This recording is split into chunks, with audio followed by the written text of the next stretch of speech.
जय श्री ओम नमः सिद्धेभ्यो ओम नमः सिद्धेभ्यो ओम नमः सिद्धेभ्यो। नमो अरहन्ताय नमो सिद्धाणं नमो आयरियाणं नमो अध्यायाणम्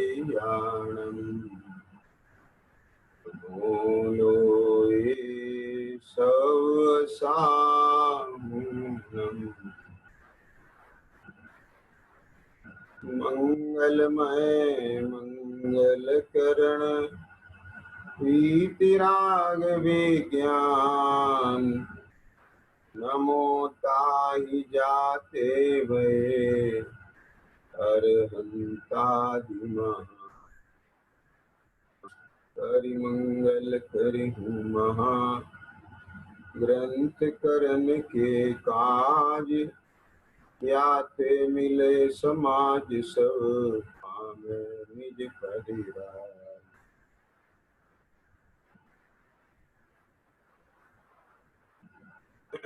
यही श्री मोक्ष मार्ग प्रकाशक जी शास्त्र विराजमान है।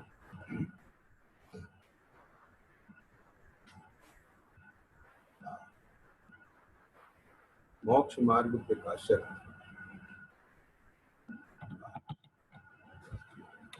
अर्थात जिस शास्त्र में मेरे हित की बात है, क्योंकि मेरा हित मोक्ष ही है और मेरा हित मोक्ष ही है और इसमें मेरे हित की बात है।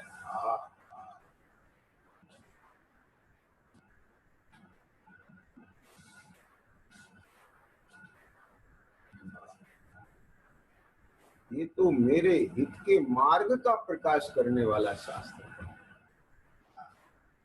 है। जैसे किसी को कहीं मंजिल पे जाना हो और उसकी मंजिल तक पहुंचने के रास्ते को बताने वाला मिल जाए,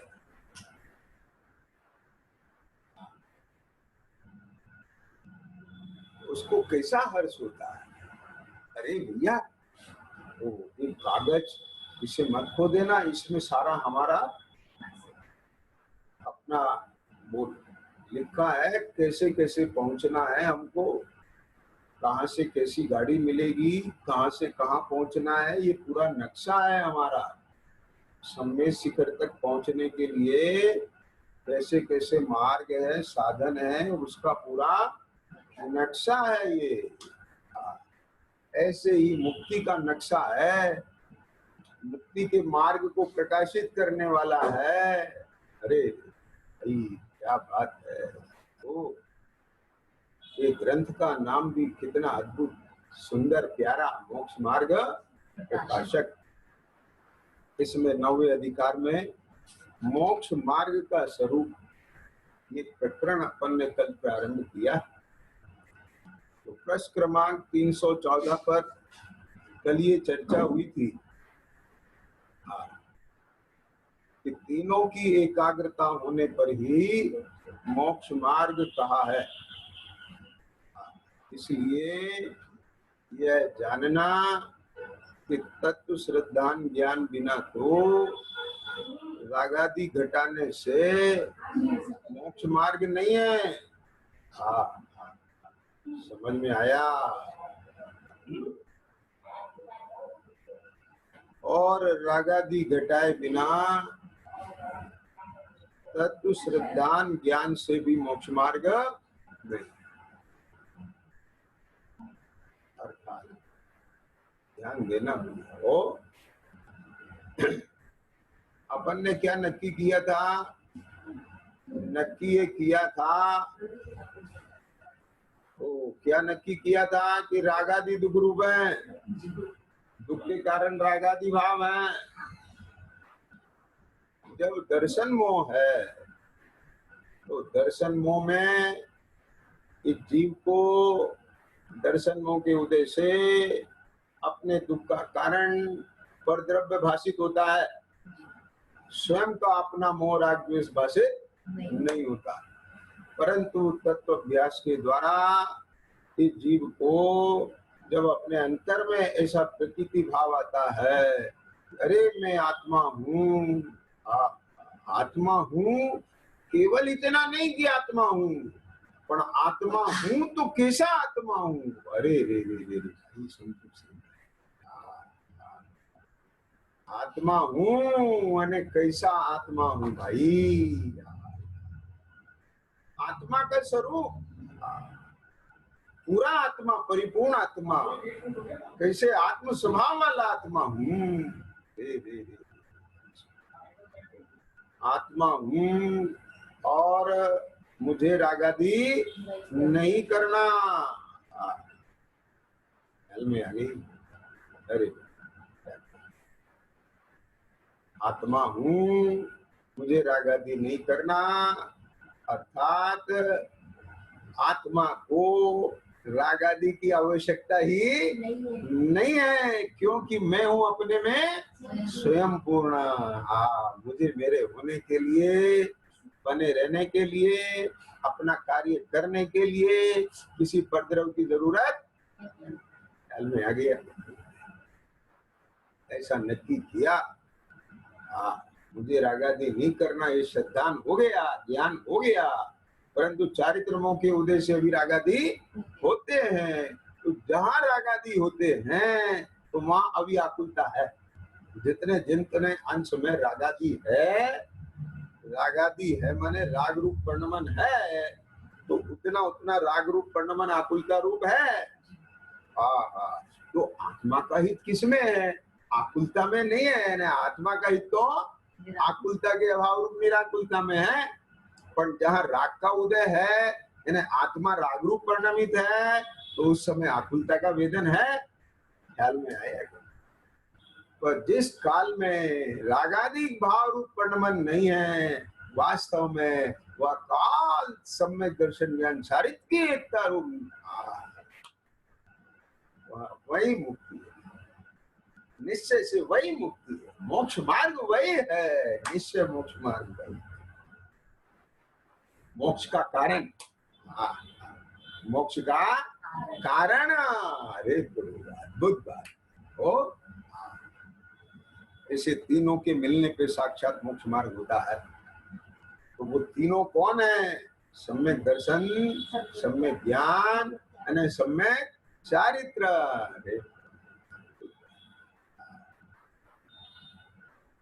इस काल में एक अभेदता का अनुभव होता है, जैसा ज्ञान सम्यक, श्रद्धा सम्यक, वैसी परिणति भी अपने स्वरूप में लीन है, राग रहित परिणाम है, बस वही वही वही वही और वही वही है, बस उसको स्पर्श कर करके ज्ञान वैराग्य शक्ति पुष्ट करता है, उसका बारंबार स्पर्श करता है, जिससे स्वशक्ति का स्पर्श करने से, यानी अपने कारणभूत स्वभाव का स्पर्श करने से वहां पर यह मुक्ति के मार्ग रूप कार्य प्रकट होता है।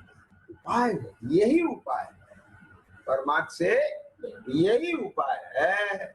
उसके साथ वर्तने वाला जो व्यवहार रूप, भेद रूप सम्यक चारित्र का परिणाम है, सम्यक दर्शन ज्ञान चारित्र का परिणाम है, उसको उपचार से मोक्ष मार्ग कहने में आता है। लेकिन वास्तव में तो ये निश्चय मोक्ष मार्ग है, वही मुक्ति का कारण। तो अब यहाँ पर इनका आगे बढ़ते हैं हम। अब इनका अर्थात सम्यक दर्शन ज्ञान चारित्र जो मोक्ष मार्ग कहा, तीनों की एकता मोक्ष मार्ग है। अब इनका निर्देश, लक्षण निर्देश और परीक्षा द्वार से निरूपण करते हैं। ख्याल में आ गया? भैया तीन बातें आई। तीन बातें क्या क्या आई? अब इनका तीन प्रकार से निर्देश, लक्षण निर्देश और परीक्षा द्वार से निरूपण करते हैं। देखो, जो नाम मात्र कथन होता है, नाम मात्र कथन, उसको क्या कहते हैं? निर्देश, नाम निर्देश, उद्देश्य भी कह सकते हैं इसको। उद्देश्य, निर्देश। अब जो उद्दिष्ट पदार्थ है, जो उद्दिष्ट पदार्थ है, जैसे सम्यक दर्शन, ज्ञान, चारित्र, ये तो नाम हो गए, समझ में आ गया? ये तो नाम मात्र कथन है। सम्यक दर्शन, सम्यक ज्ञान, सम्यक चारित्र, ये नाम मात्र कथन है। लेकिन जो ये सम्यक दर्शन, सम्यक ज्ञान, सम्यक चारित्र, ये जो उद्दिष्ट पदार्थ है, उसके अयथार्थ बोध के, अयथार्थ बोध के, यानी इसके स्वरूप में कोई कमी ना रह जाए, चूक ना रह जाए, इसके ज्ञान में कोई चूक ना रह जाए, उस चूक के निवारण करने वाले धर्म को लक्षण कहते हैं। समझ में आ गया? उद्दिष्ट पदार्थ के अयथार्थ बोध के निवारण करने वाले धर्म को क्या बोला? जैसे यहाँ पर सम्यक दर्शन, सम्यक ज्ञान, सम्यक चारित्र, ये उद्दिष्ट पदार्थ है जिसकी अपन को चर्चा करना है। मोक्ष मार्ग का स्वरूप बताते हैं ना, तो इसमें सम्यक दर्शन का स्वरूप, सम्यक ज्ञान का स्वरूप और सम्यक चारित्र का स्वरूप, ये बताएंगे। समझ में आ गया?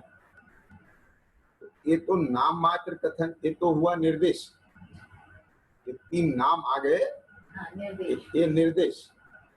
अब जो ये हमारे उद्दिष्ट पदार्थ है, वस्तु, यहाँ पर सम्यक दर्शन, ज्ञान, चारित्र, इनके अयथार्थ बोध के, अयथार्थ बोध के निवारण करने वाले, माने उसमें कहीं भी कोई अन्यथा ज्ञान ना रह जाए, चूक ना रह जाए उसके स्वरूप को जानने में, उसके निवारण करने वाले धर्म को लक्षण कहते हैं। अब अगर हम लक्षण को पकड़ लेते, समझ में आया? लक्षण के द्वारा ही हम उसके यथार्थ स्वरूप का ज्ञान कर सकते हैं। लक्षण को जानने में चूक हो जाएगी तो उसके स्वरूप को जानने में चूक रह जाएगी। इसलिए नाम मात्र कथन को जानना इतना जरूरी है, क्योंकि नाम मात्र कथन नहीं होगा तो अपन विचार किसका कर रहे हैं, परीक्षा किसकी कर रहे हैं? तो इसलिए सबसे पहले तो नाम मात्र कथन, यानी सम्यक दर्शन, सम्यक ज्ञान, सम्यक चारित्र, ये नाम मात्र कथन। अब सम्यक दर्शन का कोई लक्षण होना चाहिए ना, तभी तो उसके स्वरूप को अपन समझ पाएंगे।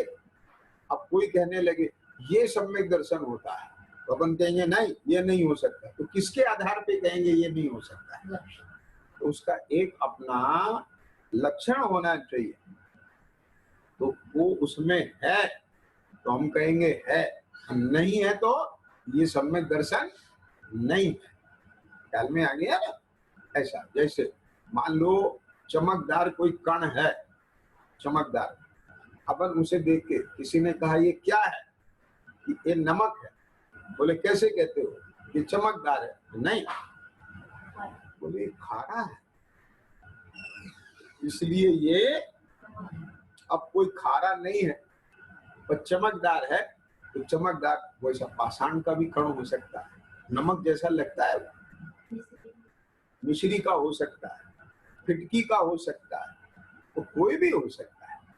तो अब वो उसे कहे नमक है, तो क्योंकि ये चमकदार है, सफेद है, ठोस है ना, कांच का भी हो सकता है। समझ गए ना? तो अपन उसे चख के बताते हैं कि ये नमक नहीं है। तो यह कहते हैं कि उद्दिष्ट पदार्थ के, जो हमारा उद्दिष्ट, जिसके बारे में हम यहाँ विचार कर रहे हैं वो उद्दिष्ट है। तो हाँ, प्रयोजन जिसको बताना उद्देश्य है, उद्देश्य पदार्थ के अयथार्थ बोध के निवारण करने वाले धर्म को लक्षण कहते हैं। समझ में आ गया? अब उसके बाद उद्दिष्ट पदार्थ के लक्षण किए गए हैं, जो लक्षण कहे गए हैं वे ठीक है या नहीं। हाँ, इसको प्रमाण द्वारा निश्चित किया जाता है, फिर उसका धारण किया जाता है, निश्चय करके धारण किया जाता है, उसको परीक्षा द्वार कहते हैं। ये तीन बातें आ गई, निर्देश, लक्षण निर्देश और परीक्षा द्वार से निरूपण करते हैं। ख्याल में आ गया? सम्यक दर्शन, सम्यक ज्ञान, सम्यक चारित्र मोक्ष का मार्ग है। ये सूत्र हो गया। क्या हो गया ये? सूत्र। सिद्धांत का वाक्य तत्वार्थ सूत्र जी का पहला सूत्र, पहले अध्याय का, सम्यक दर्शन ज्ञान चारित्राणी मोक्ष मार्ग। ये क्या हो गया? ये नाम मात्र कथन हो गया, इसे तो निर्देश जानना। बराबर? अब यहाँ से बराबर पढ़ाई शुरू हो रही है एक तरह से। ख्याल में आ गया ना? तो अब ये हमारा नाम मात्र कथन हो गया भैया। हो, अब इसके ये उद्देश्य हो गया, उद्देश्य है हमारा इसको जानना, इसको ग्रहण करना, इसके स्वरूप को पहचान के क्या करना? खाली इन नाम को याद करना नहीं है, क्या कहा? अपने को अपने जीवन में सम्यक दर्शन ज्ञान चारित्र को प्रकट करना है, क्योंकि मेरा हित मोक्ष है, मेरा हित मोक्ष है और मुझे मोक्ष की प्राप्ति करना है, जो पुरुषार्थ से ही होती है। तो मैंने इसका पुरुषार्थ शुरू कर दिया है। बात समझ गए? ये भी एक पुरुषार्थ है, उसके स्वरूप का निर्णय करना, नाम सीखना, लक्षण जानना, ये सब इसी में आएगा। चेष्टा शुरू कर दी है आपने, यदि आप इसकी चर्चा भी सुन रहे हैं ना, तो ये भी इसका आरंभिक चरण है। क्या बोले? समझ गए? क्यों? देखो,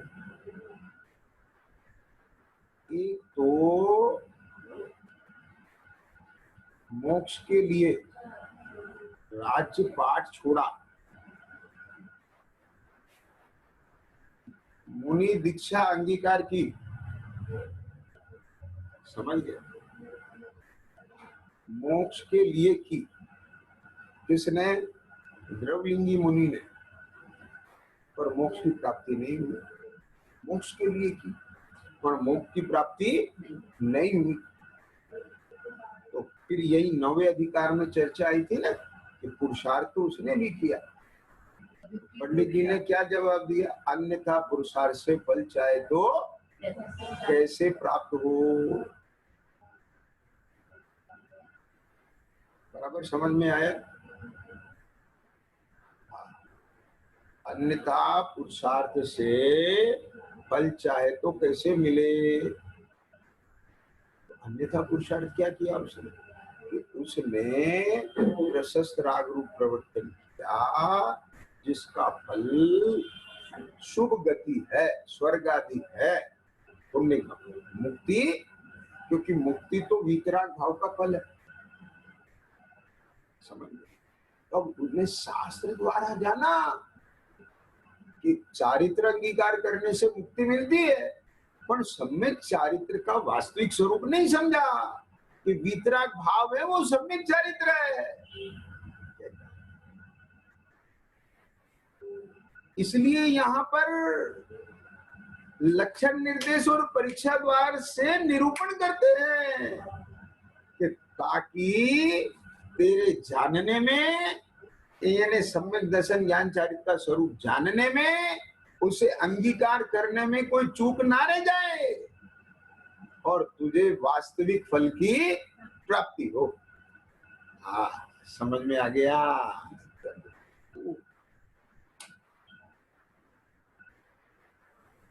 क्या कहा?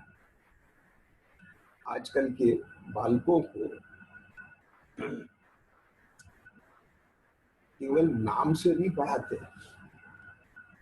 जैसे सेब, सेब ऐसे नाम से नहीं पढ़ाते, अमरूद ऐसे नाम से नहीं बताते ये फल हैं, उसकी चित्र दिखाते हैं। समझ में आ गया? क्या दिखाते हैं? चित्र दिखाते हैं। और केवल चित्र ही नहीं दिखाते, उसका मॉडल दिखाते हैं। क्या समझ में आया? और आजकल तो वास्तविक रियल एप्पल, सेब और अमरूद मंगा के बच्चों को दिखाते हैं। और इतना नहीं, उनके पीसेस करके टेस्ट कराते हैं, ताकि उन्हें अमरूद और सेब का वास्तविक स्वरूप पूरा अनुभव में आ जाए, समझ में बैठ जाए, उन्हें उसके बारे में कोई चूक न रह जाए, ख्याल में आ गई। यानी वो कहीं भी ठगे ना जाए, वो बराबर कहें, ओए ये सेब नहीं है, हमने जो सेब का टेस्ट लिया था ये वो टेस्ट नहीं है, इसलिए इसे सेब नहीं है। बात समझ हमने जो सम्यक दर्शन, सम्यक ज्ञान, सम्यक चारित्र, जो कि मोक्ष का मार्ग है, उसको केवल नाम से ही नहीं जाना, हमने उसको लक्षण से और परीक्षा द्वार से निर्णय किया है, परीक्षा पूर्वक निर्णय किया है। समझ में आ गया? इसलिए यहाँ पर ये तीन बात बहुत महत्वपूर्ण है। देखो ध्यान से सुनना। शास्त्र की ये विशेषता है कि वो केवल नाम से ही काम नहीं है, उस नाम के साथ साथ वो लक्षण की बात हो, और जो वो लक्षण बताया गया है वे ठीक हैं या नहीं, इसको प्रमाण द्वारा निश्चय करके धारण भी किया जाए, कराया जाए, तब वो बात बिल्कुल पक्की हो जाती है, वो स्वरूप बिल्कुल स्पष्ट होता है। अब यहाँ पर क्या है, हमारा विषय क्या चल रहा है? मोक्ष मार्ग का स्वरूप। तो मोक्ष मार्ग का स्वरूप अपने ज्ञान में बराबर समीचीन रूप से आना चाहिए। उसके लिए तीन बात पंडित जी ने यहाँ पर की। तो पहला पॉइंट हो गया, कौन सा? सम्यक दर्शन, सम्यक ज्ञान, सम्यक चारित्र मोक्ष का मार्ग है, ऐसा नाम मात्र कथन व तो निर्देश जानना। अब देखो क्या कहते हैं, तथा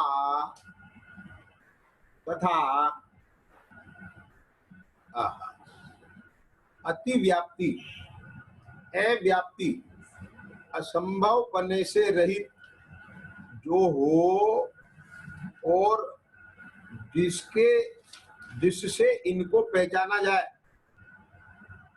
सो लक्षण जानना।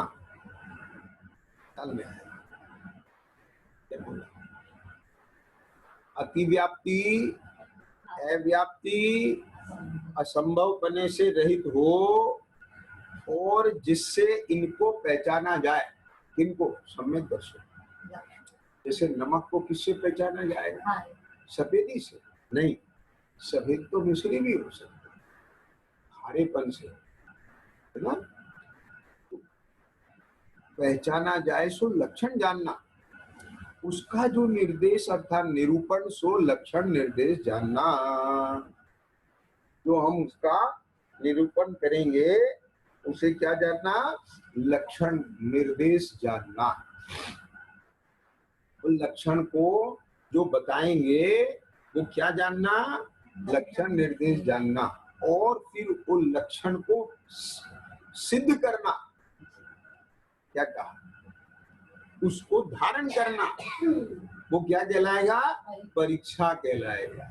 बराबर समझ में आ गया?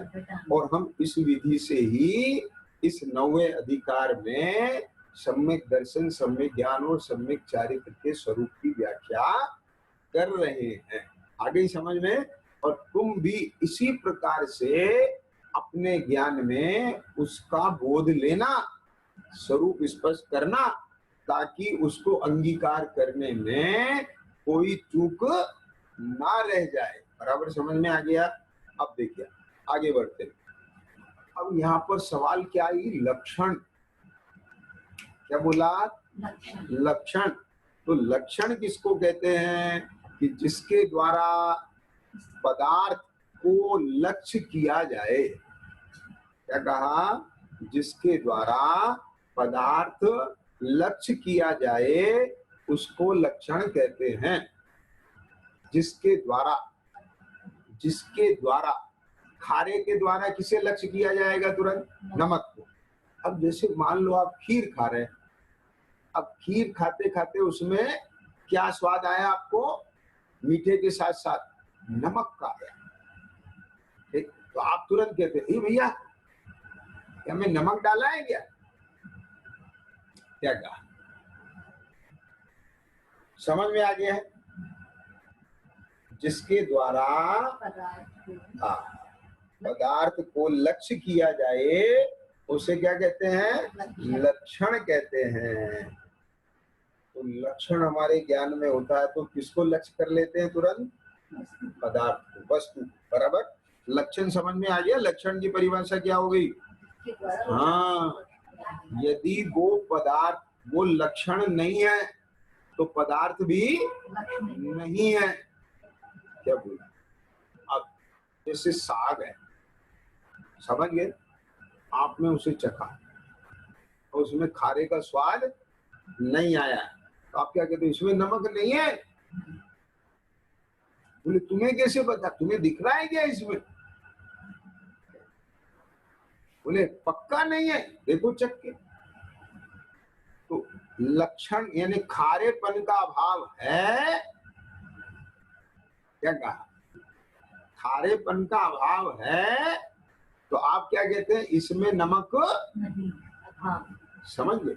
एक मनुष्य पड़ा हुआ है, ओके? क्या पड़ा हुआ है? मनुष्य। उसमें सुख दुख का संवेदन नहीं है, उसके अंदर जानन देखन रूप नहीं है। समझ में आ गया? क्या कहा? चेतना नहीं है। तो आप क्या कहते हैं? कि आत्मा चली गई, ये व्यक्ति मर गया, ये मुर्दा पड़ा हुआ है। समझ में आ गया? हाँ, अब मुर्दा हो गया वो। समझ में आ गया? तो क्या कहते हैं? कि जिसके अभाव में द्रव्य का भी अभाव हो जाता है, वही उस द्रव्य का लक्षण है। तो उसके बिना उसकी कोई कीमत नहीं है।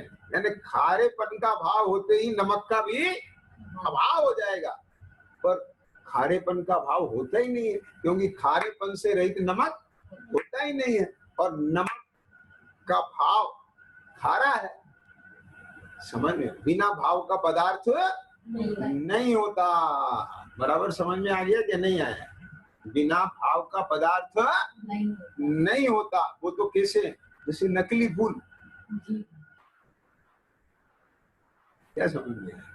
आर्टिफिशियल फूल होते हैं ना, तो उन्हें फूल नहीं कहते, क्योंकि उसमें खुशबू नहीं है।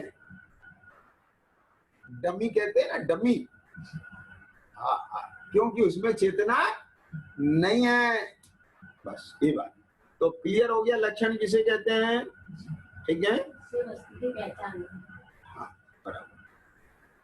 जिसके द्वारा पदार्थ लक्ष्य किया जाता है और जिसके अभाव में पदार्थ का अभाव हो जाता है, उसे लक्षण कहते हैं। अब सुनना ध्यान से, लक्षण में 3 दोष नहीं होते। यदि लक्षण में कोई दोष है तो वो लक्षणाभास है। क्या है वो? लक्षणाभास है।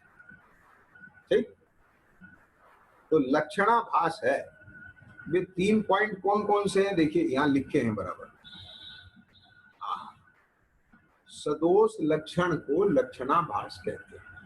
तो सदोष लक्षण माने जिसमें अतिव्याप्ति, अव्याप्ति और असंभव पना हो, या तो उसमें अतिव्याप्ति दोष हो, या अव्याप्ति दोष हो, या असंभव बना हो, तो उसे क्या कहते हैं?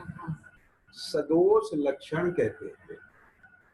तो वो लक्षण नहीं है, लक्षणाभास है। समझ में आ गया?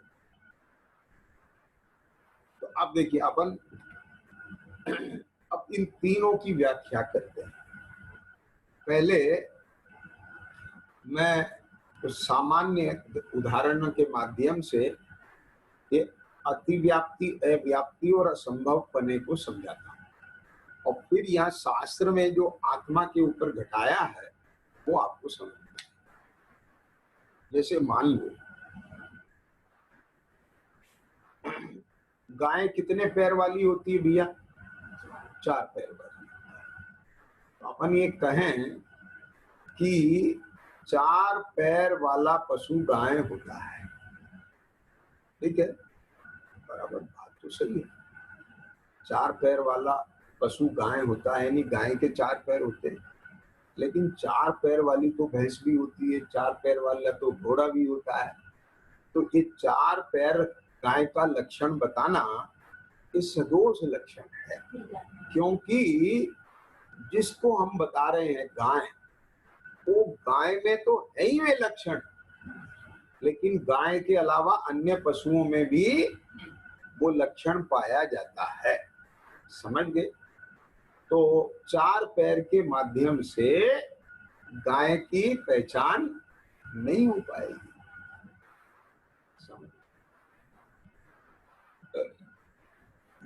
अपन कहें सफेद, तो हाँ, तो ये 4 पैर जो हैं वो अतिव्याप्ति दोष कहलाएगा। क्या कहलाएगा? अतिव्याप्ति, यानी वो गाय के अलावा अन्य अलक्ष्य में भी पाया गया। ऐसा लक्षण बता दिया आपने कि वो गाय में तो है ही, लेकिन गाय के अलावा अन्य पशुओं में भी वो लक्षण पाया गया। अब आप कहें कि सफेद होती है गाय, भैंस तो काली होती है, घोड़ा ब्राउन होता है, बोले गाय सफेद होती है। नहीं, सभी गायें सफेद नहीं होती, कोई काली भी होती है, कोई लाल भी होती है, कोई भूरी भी होती है। तो इसलिए ये लक्षण सभी गायों में नहीं पाया जाता है। तो इसमें कौन सा दोष आएगा? अव्याप्ति, यानी वो सब लक्ष्य में व्याप्त नहीं है। अतिव्याप्ति, लक्ष्य के अलावा अन्य अलक्ष्य में भी व्याप्त है। अति व्याप्ति, अति ज्यादा व्याप्त है, लक्ष्य के अलावा भी व्याप्त है। और अव्याप्ति वो संपूर्ण लक्ष्य में व्याप्त नहीं। आप बात समझ गए? असंभव है क्या? ये गाय कैसी होती है? समझ में आ गया? ये 2 पैर वाली होती है। क्या कहा? तो 2 पैर की कोई गाय नहीं होती। ये लक्षण कैसा है? ये असंभव है, ये दोष, ये लक्षण आपने बता दिया, ये तो किसी में भी नहीं मिलेगा, ये तो असंभव है। समझ में आ गया क्या?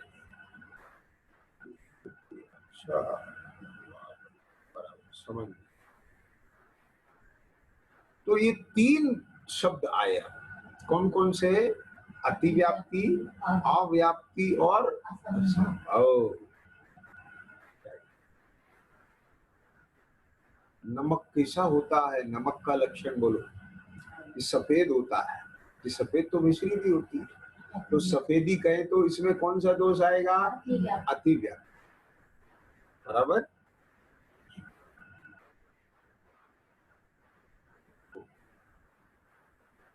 फिर भैया कैसा होता है कि नमक,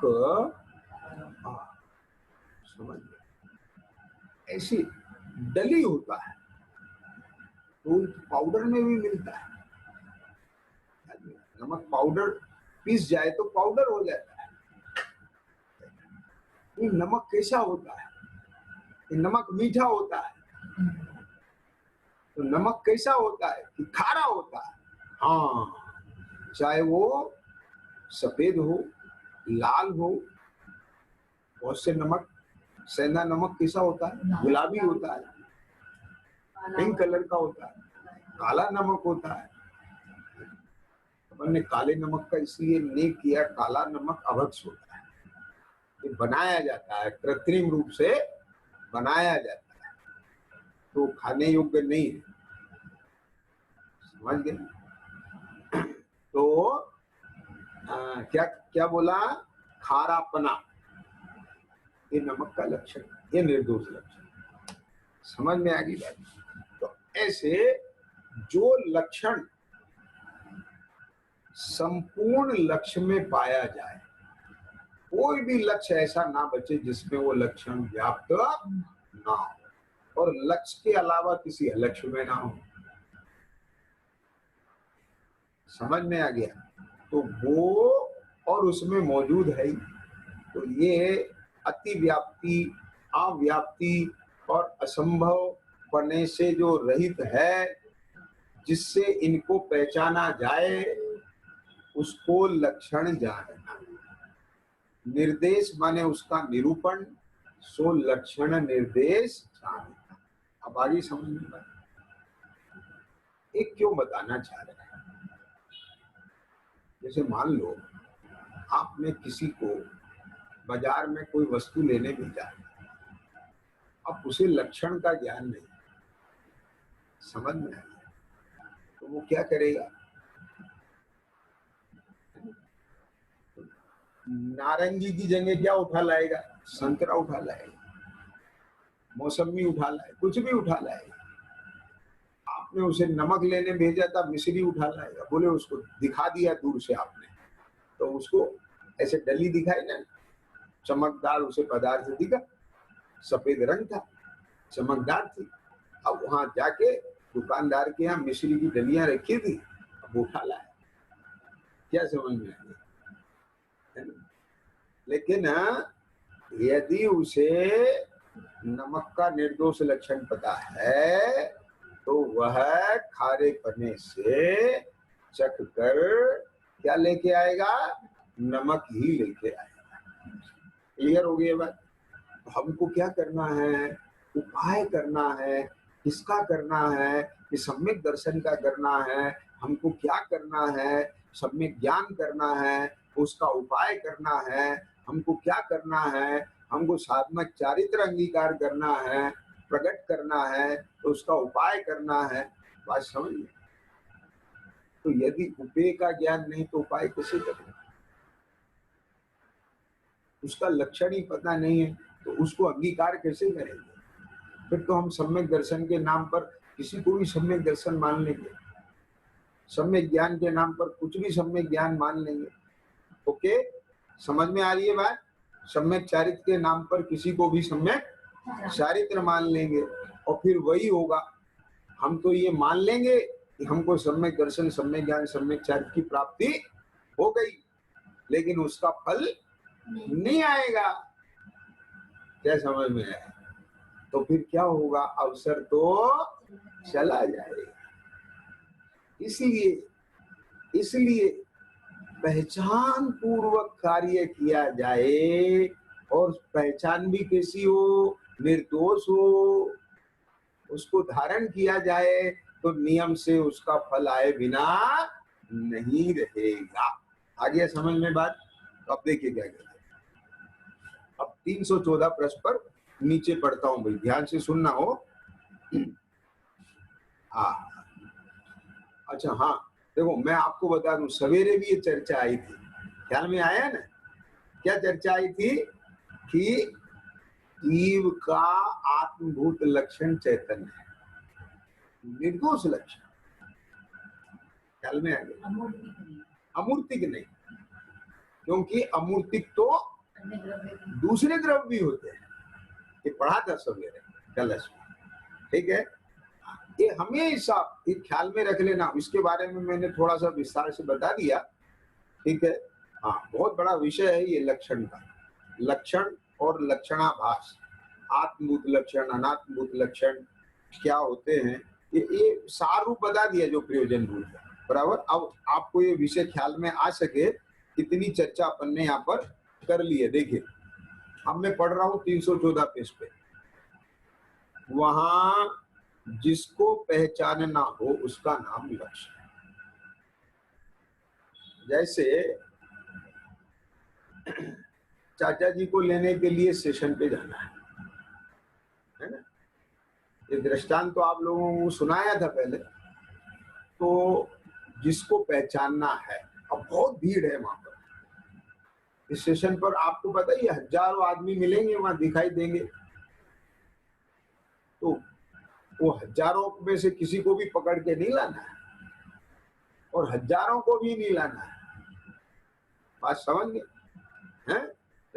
रामायण में वो कथा आती है ना कि उनने मंगाई थी क्या, संजीवनी बूटी, वो पूरा पहाड़ उठा लाया। तो लोक में भी कहते हैं भैया अपन ने तो ये चीज मंगाई थी, तुम तो पूरा बगीचा उठा लाए। समझ, तो मेरे को समझ नहीं आ रहा था, इसलिए मैं तो सबको उठा लाया। क्या हाँ, तो ऐसे ही होगा। पद्म पुराण जी में तो मूर्छा विशल्या के स्नान के जल से दूर हुई थी। हाँ, विशल्या को लेके आए, विशल्या क्योंकि उसकी ऐसी रिद्धि थी कि उसके जल से स्नान करने से वो मूर्छा दूर हो जाए। और फिर विशल्या के संग में ही लक्ष्मण जी का विवाह हुआ। ठीक है ना। तो अब खैर मुझे वो विषय नहीं है, तो बताना क्या था, इसमें भी यही प्रयोजन था कि अगर आपको पहचान नहीं है तो क्या कुछ भी उठा लें। समझ, कोई कहेगा ये सम्यक दर्शन होता है, ठीक है सर, बस। अब किसी ने पूछा कि साहब सम्यक दर्शन कैसे होता है, सम्यक दर्शन कैसे होए, हम चाहते हैं हमें सम्यक दर्शन। बोले भगवान का दर्शन किया करो और तुम्हें सम्यक दर्शन। आओ भगवान का दर्शन करने लगे रोज, बोले मान लिया मुझे सम्यक दर्शन। बोले शास्त्र पढ़ा करो, तुम्हें सम्यक ज्ञान हो गया। ठीक है, और दो चार चीजें छुड़वा दी तो बोले तुम्हारा सम्यक चारित्र हो गया। उनने मान लिया कि मुझे सम्यक दर्शन भी हो गया, सम्यक ज्ञान भी हो गया, सम्यक चारित्र। तो अब क्या, उससे तीनों के होने से मोक्ष मार्गी हो गया। ये आभास मार्ग, वास्तव में उसका फल जो है वो नहीं है। आ गई ना, समझ में आ गई बात। तो देखिए क्या कहते हैं, वहां जिसको पहचानना हो उसका नाम लक्ष्य है। तो हमारा लक्ष्य कौन है यहाँ पर, सम्यक दर्शन, सम्यक ज्ञान और सम्यक, उसके सिवाय और का नाम अलक्ष्य है। चाचा जी लक्ष्य हैं और स्टेशन पर बाकी के जितने लोग हैं वे सब अलक्ष्य हैं। सो लक्ष्य व अलक्ष्य दोनों में पाया जाए ऐसा लक्षण जहां कहा जाए वहां अति व्याप्ति पना जानना। अब जैसे उसे कोई कहे कि भैया तू चाचा जी को ले आ, कि साहब मैं चाचा जी को कैसे पहचानूंगा कि उनकी दो आंख होंगी, दो कान होंगे, एक नाक होगी, बस ये देख के पहचान के ले आना। अब वो वहां गया, अब वो तो जिसे देखे चेहरे पर वो सबके दो आंख है, दो कान है, एक नाक है। ख्याल में आया है? तो इसमें कौन सा दूषण आ गया लक्षण में, अति व्याप्ति। कि लक्ष्य में तो है ही, चाचा जी के तो दो आंख दो कान एक नाक है ही, पर उसके अलावा बाकी लोगों में भी यही। आगे समझ में है? तो वहां अति व्याप्ति जानना। अब यहाँ देखो, जैसे आत्मा का लक्षण अमूर्तत्व कहा कि आत्मा कैसी है, अमूर्तिक है, अरूपी है, वो दिखाई नहीं देती। ठीक है, वास्तव में बात तो सही है। आत्मा कैसी है, अरूपी है, मूर्तिक तो नहीं है।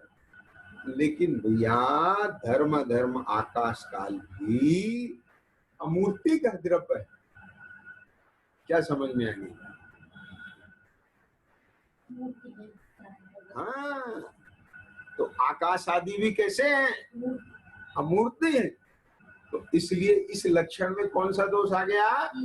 अतिव्याप्ति आ गया। क्लियर हो गया? अतिव्याप्ति, इसके द्वारा आत्मा को पहचानने से आकाश आदि भी आत्मा हो जाएंगे। कि जो जो अरूपी है, अमूर्तिक है, वो सब आत्मा। तो आकाश भी आत्मा, धर्म धर्म भी आकाशमा हो जाएंगे, आत्मा हो जाएंगे। अच्छा, अब ये इसलिए आत्मा का लक्षण अमूर्तिक, ये सदोष लक्षण है। ठीक हो गया? अब आगे देखो 315 पृष्ठ पर। तथा जो किसी लक्ष्य में तो हो और किसी में ना हो, ऐसे लक्ष्य के एक देश में पाया जाए, ऐसा लक्षण जहां कहा जाए वहां अव्याप्ति पना जानना। क्या मतलब? एक देश में हो, यानी सर्व अवस्थाओं में ना हो। समझ गए? ठीक है। जैसे आत्मा का लक्षण केवल ज्ञान है,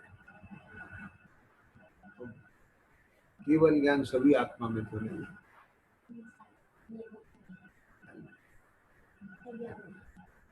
राग आत्मा का लक्षण है, ये सभी में तो नहीं। क्रोध आत्मा का लक्षण है, ये सभी में तो नहीं। ठीक है। इसलिए इसमें कौन सा दोष आ गया? अव्याप्ति दोष आ गया। तो अगर हम इस लक्षण से आत्मा की पहचान कराएंगे तो कौन सा दोष आ जाएगा? अव्याप्ति दोष आ जाएगा।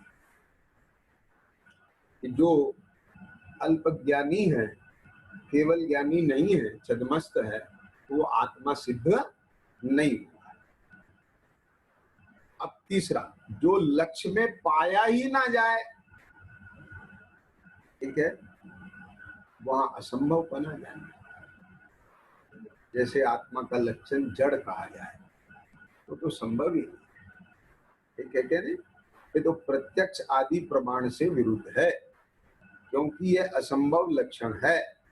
इसके द्वारा आत्मा मानने से पुद्गल द्रव्य आत्मा हो जाएंगे। समझ में आ गया? और आत्मा है ये अनात्मा सिद्ध हो जाएगा, ये दोष लगेगा। क्या बोला? ठीक है। अब जैसे कहें कि हर चमकने वाली वस्तु सोना नहीं होती।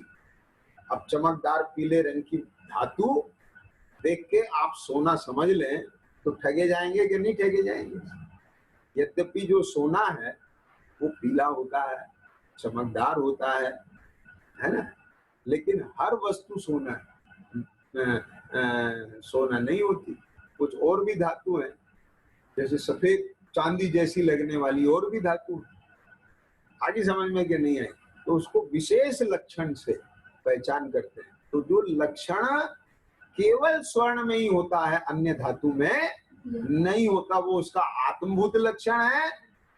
और वो पीलापना और चमकपना ये उसका आत्मभूत लक्षण नहीं है, क्योंकि ये अन्य धातुओं में भी पाया जाता है।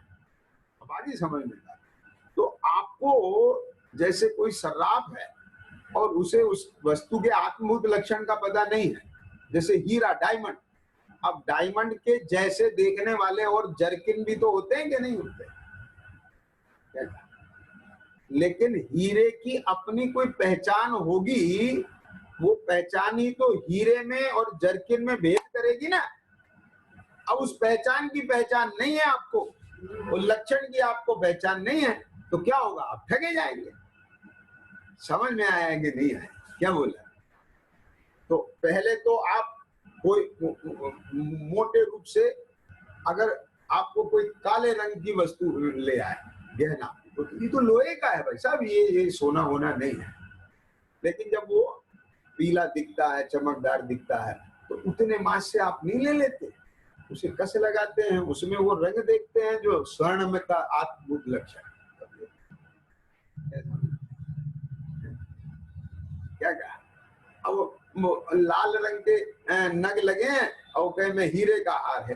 हीरे का है कैसे हो सकता है? हीरा तो ऐसा होता है। अब वो जर्किन का ले आए आर्टिफिशियल, क्या कहते हैं उसे, एडी आर्टिफिशियल डायमंड है। तो अब वो भी हीरे जैसा लगता है। तो अब कम से कम उसमें तो दिमाग लगाए ना, क्या ये हीरा है कि नहीं? तो मोटे तौर पर जिसमें वो है ही नहीं लक्षण, असंभवपना है, तो उसमें तो दिमाग ही नहीं लगाना। लेकिन मोटे रूप से आपको दिख रहा है कि बाह्य लक्षण दिख रहे हैं, तब उसमें दिमाग लगाना। ये क्या लगाना कि अब इसका आत्मभूत लक्षण देखो, यदि इसमें वो आत्मभूत लक्षण है तो हम इसकी कीमत देंगे, और अगर वो आत्मभूत लक्षण नहीं है तो हम इसकी कीमत बिल्कुल नहीं देंगे। क्या खाली उसे चमकदार सफेद देख करके हम हीरे की कीमत देंगे? ख्याल में आ गया? तो ऐसे ही सम्यक दर्शन का भी, सम्यक ज्ञान का भी और सम्यक चारित्र का भी कोई लक्षण है। अब वो लक्षण ऐसा निर्दोष है कि ना तो उसमें अति व्याप्ति दोष है, ना उसमें अव्याप्ति दोष है, ना उसमें असंभव करने का दोष है। ये यदि स्वरूप अपने ज्ञान में आएगा तभी सम्यक दर्शन ज्ञान चारित्र को अपन प्रकट कर पाएंगे। ख्याल में आ गया ना? इस प्रकार अतिव्याप्ति, अव्याप्ति और असंभव लक्षण हो वह लक्षणाभास है, तथा लक्ष्य में तो सर्वत्र पाया जाए और अलक्ष्य में कहीं ना पाया जाए। इस सब लक्ष्य में मौजूद हो, सब लक्ष्य में, और अलक्ष्य में कहीं ना हो, वही सच्चा लक्षण है। जैसे आत्मा का लक्षण चैतन्य है, निगोदिया में भी वो लक्षण है और सिद्धों में भी लक्षण है। ख्याल में आ गया? निगोद से लेकर और सिद्ध तक जितनी भी अवस्थाएं हैं जीव की, उन सब अवस्थाओं में चैतन्य लक्षण मौजूद है। तो चैतन्य लक्षण से यदि जीव को जाना जाएगा तो जीव मिल जाएगा, आत्मा मिल जाएगी। और यदि राग से या केवल ज्ञान से या अरूपीपने से, है ना, या स्पर्श रसगंध वर्ण से ये यहाँ आत्मा को ढूंढा जाएगा तो आत्मा नहीं। इसलिए ये सच्चा लक्षण है। इसके द्वारा आत्मा मानने से आत्मा अनात्मा का यथार्थ ज्ञान होता है, कुछ दोष नहीं लगता। इस प्रकार लक्षण का स्वरूप उदाहरण मात्र कहा, यानी अभी केवल ये स्पष्ट किया है यहाँ पर कि लक्षण क्या है, और सच्चा लक्षण आपको इसकी महिमा आ जाए, महत्ता समझ में आए कि सच्चा लक्षण जानना कितना इंपॉर्टेंट है, कितना महत्वपूर्ण है। यानी अगर आपके ज्ञान में उस वस्तु का आत्मभूत लक्षण नहीं है तो आप दुखी होंगे। क्या कहा? समझ में आ गया क्या नहीं? आप सोने का हार ले आए और वो सोना नहीं है, आप हीरे का हार ले आए और कीमत दे आए और वो हीरे का हार नहीं है, तो क्या होगा? दुखी होंगे कि नहीं होंगे? आप तो इसलिए लाए थे कि वक्त बे वक्त पर आप उसका इस्तेमाल करें, और जब आप बेचने जाएं तो उसकी थोड़ी भर कीमत नहीं मिले, तो आप दुखी होंगे कि नहीं? इसलिए सच्चा लक्षण आपके ज्ञान में होना चाहिए। तो सम्यक दर्शन का सच्चा लक्षण क्या है वो चर्चा अपन कल प्रारंभ करेंगे। सहजानंदी शून्य स्वरूप अविनाशी